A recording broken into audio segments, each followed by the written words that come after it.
This is the most important year for direct-to-consumer video. All the rules and all the players are going to change. You know, Rupert Murdoch, the most powerful man in the entertainment business, looked around and all of a sudden realized he had become a small player. Netflix is going to spend about $11 billion on original programming.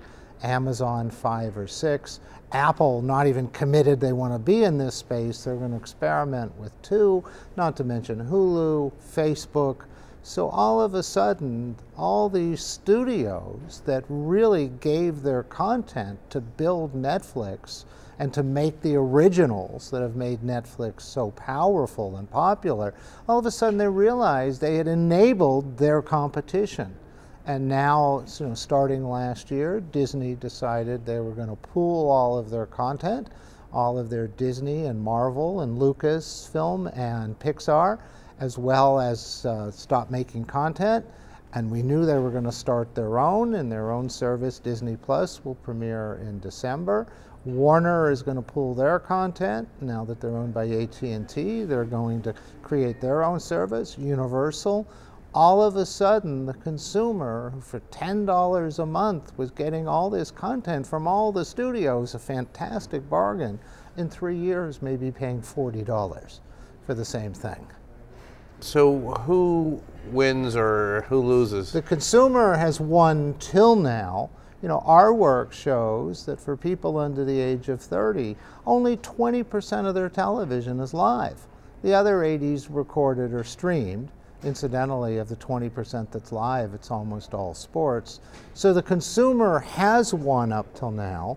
I think they're going to start to pay more. The studios, I suspect there's not room for more than 2 or 3 of these services as pay services. So it remains to be seen if they can exist independently or they will reconsolidate. Those are the questions we're looking at. And we're going to have the Oscars pretty soon. Oscars are coming right up. Coming up. So what are your thoughts about the movie business and particularly Disney's new opportunity now as this gigantic behemoth? Well, no, you know, I'm a historian of Hollywood, and we have never, you know, among what are now 6 studios, there used to be 8, we've never seen one studio dominate the way Disney is now.